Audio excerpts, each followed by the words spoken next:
नमस्कार, times of Swaraj में आप सबों का स्वागत है। मैं हूं संतोष सिंह और आज हम टाइम्स ऑफ स्वराज में चर्चा करने जा रहे हैं। आखिरकार राहुल ने यह साबित कर दिया कि मैं पप्पू नहीं, विलक्षण प्रतिभा के धनी व्यक्ति हैं। जी हाँ, एक ऐसा व्यक्ति जब उनका वक्त लोरी सुनने का था, दादी के बाहों में खेलने का था, तब वो आंखों के सामने में उन्हीं के अंगरक्षक के द्वारा गोलियों से भून दिया जाता है। जिस दादी से बड़ा लगाव था, तो दिलो जान से एक दूसरे के बीच रिश्ता था, दिलो जान से एक दूसरे को चाहते थे। और स्कूल में उस वक्त फोन आता है कि जल्दी से जल्दी घर आओ। घर आने के बाद आंखों के सामने में अपनी दादी को खून से लथपथ दिखता है। वो दर्द क्या होगा, राहुल से बेहतर कोई नहीं समझ सकता। आंखों के सामने में पूरा परिवार असहाय, निसहाय कह सकते हैं, अकेला महसूस कर रहा था। किसी कोने में राहुल दादी के उस शरीर को देखकर निष्ठुर सा खड़ा था। ये दिन ज्यादा बीते नहीं होंगे कि पिता का साया ठीक उसी तरीके से उठ गया जिस तरीके की माँ का दादी का साया उठा था। और दादी के जाने के बाद माँ को संभालना, पिता को संभालना, एक छोटे नन्हे बच्चों का को क्या बीता होगा आप समझ सकते हो। उसकी पूरी बाल्यकाल जो है खत्म हो गया। एक अलग तरीके के सुरक्षा घेरे में उन्हें रहने पर मजबूर होना पड़ा। सारी दुनिया से वो कट गए, परिवार से कट गए, नाते रिश्तेदार से कट गए। चारों तरफ बंदूक के संगीन के साए में उनकी गतिविधियां चलनी शुरू हो गई। फिर पिता का मौत होता है, वो पिता शहीद होते हैं और उनकी शहादत के बाद माँ और बहन दोनों के संभालने की जिम्मेवारी कहीं न कहीं राहुल के कंधे पर था। और उन्हें अपने कैरियर के बारे में भी सोचना था। सब कुछ लुट गया पिता के देहावसान की खबर मिलते ही। पिता उनके शहीद हुए माँ दादी की तरह। और उस दिन को याद करिए जब राहुल अपने पिता के अंतिम संस्कार में शामिल होने के लिए आगे बढ़ता है और मुखाग्नि देने के लिए। उस दौर में भी राहुल को लेकर एक अलग तरीके की उस दौर से ही छवि बनाने की कोशिश शुरू हुई, लेकिन अपने आप को पूरी दुनिया से बेखबर अपने आप को तैयार करता रहा। 2004 में पहली बार मेंबर ऑफ पार्लियामेंट बना। फिर भी सरकार थी, लेकिन जिम्मेवारियों से अपने आप को दूर रखा। चीज़ों को देखते रहे, एक अलग तरीके की इमेज बनाने की वो कोशिश करते रहे। भ्रष्टाचार के खिलाफ, गरीबी के खिलाफ, महिलाओं के शोषण के खिलाफ देश को समझते रहे, दुनिया को समझते रहे, सत्ता से अपने आप को दूर रखा। उसी वक्त चाहते थे कि प्रधानमंत्री बन सकते थे, लेकिन उन्होंने प्रधानमंत्री नहीं बना।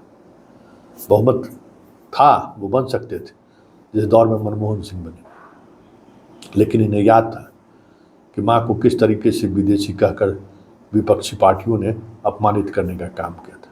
वो घाव भी उसके दिल में था।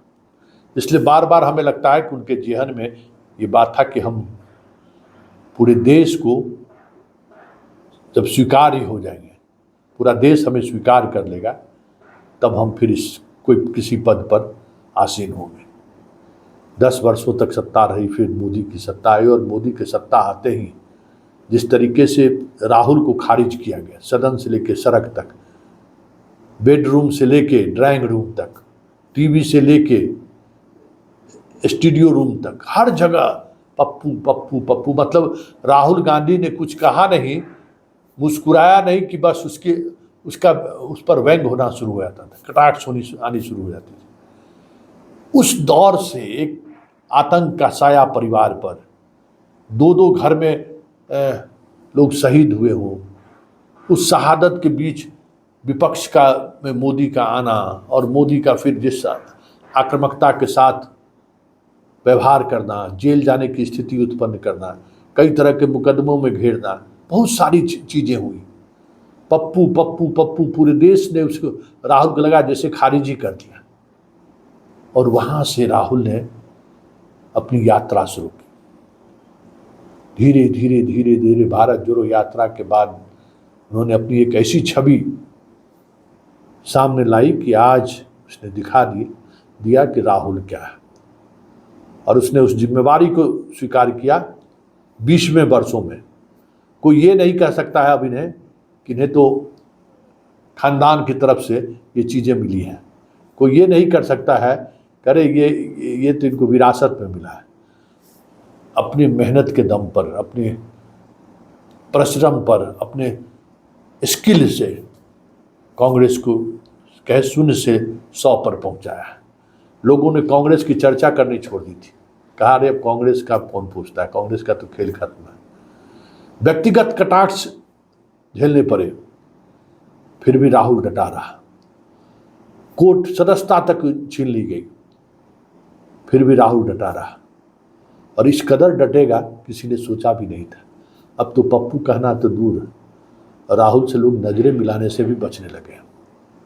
और नए सदन के बाद जिस तरीके से राहुल का कॉन्फिडेंस बढ़ा है और जिस अंदाज में राहुल अब विपक्ष में रहते हुए मोदी से आंख में आंख, आई कांटेक्ट करके बात कर रहे हैं, चीज़ों को रख रहा है, संकेत साफ है मोदी के लिए राह आसान नहीं होगा।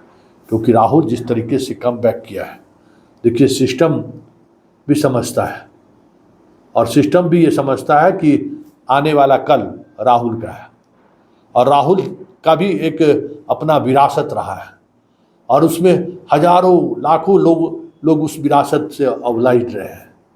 इतना ही नहीं, जो आज की सरकार है उसके साथ जो अपना लॉयल्टी रखे हुए हैं वो भी अब थोड़ा हिचकेंगे राहुल के तेवर को देखकर। ओम बिरला भले ही इस 2019 से 24 तक अपने रंग में दिखे, उसने जो चाहा वो किया, सांसदों को संसद से बाहर किया, वॉकआउट किया तो बाहर कर दिया, लेकिन इस बार स्थिति बदली रहेगी क्योंकि नेता प्रतिपक्ष राहुल गांधी है। और राहुल गांधी के नेता प्रतिपक्ष का मतलब है कि सदन के अंदर भी और सदन के बाहर भी, सदन के संचालन में भी और सदन के संचालन करने वाले तंत्र में भी अब एक अलग तरीके का खौफ रहेगा कि सामने राहुल है। और राहुल एक लेजिस्लेटिव है, मतलब एक संस्था है, एक इंस्टीट्यूशन है, एक लेगेसी के साथ खड़ा है। वो एक पूरे कह सकते हैं कि एक बड़ी पीढ़ी का विरासत उसके साथ खड़ा है।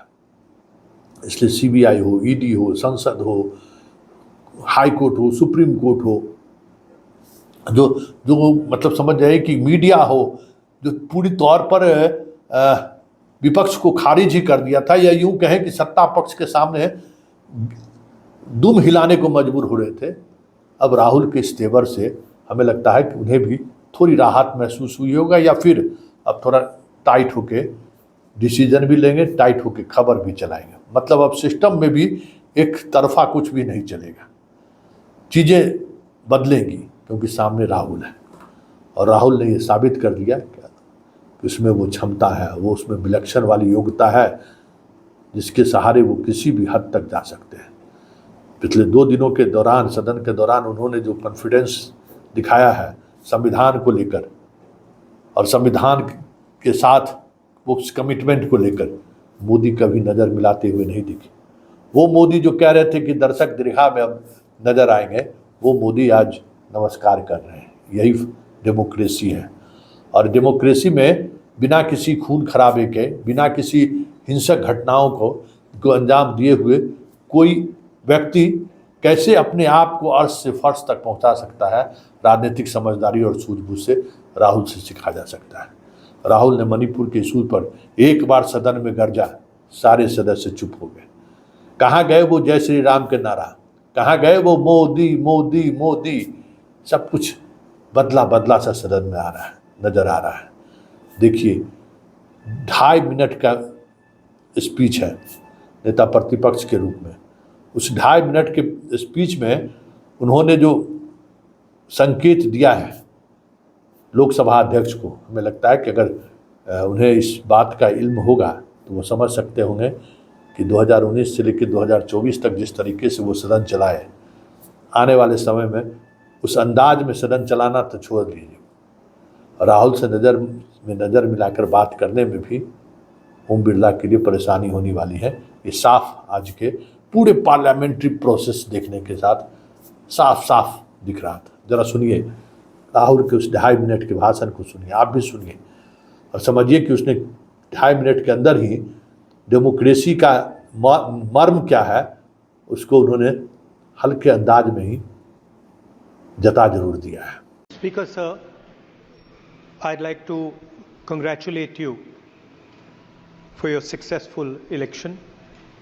For the second time that you have been elected, I'd like to congratulate you on behalf of the entire opposition, on behalf of the India Alliance. Speaker sir, this House represents the voice of India's people. And you, Speaker sir, are the final arbiter of that voice.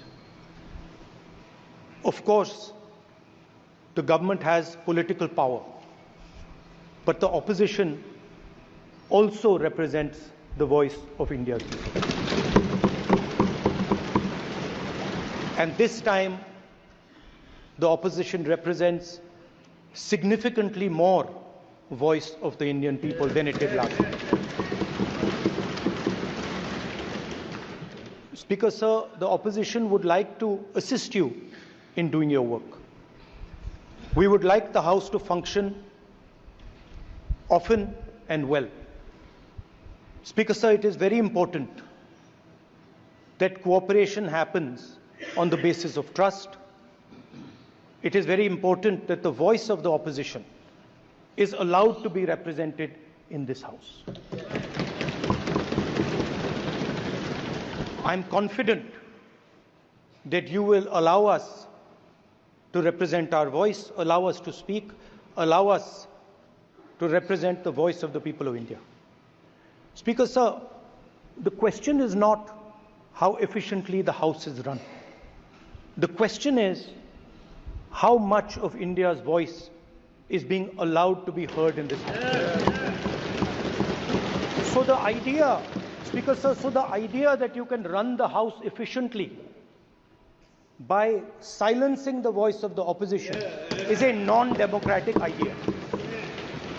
And this election has shown that the people of India expect the opposition to defend the Constitution, the Samvidhan of this country. And we are confident that by allowing the opposition to speak, by allowing us to represent the people of India, you will do your duty of defending the Constitution of India. I'd like to once again congratulate you, Speaker sir, and also all the members of the House who have won their election. Thank you very much.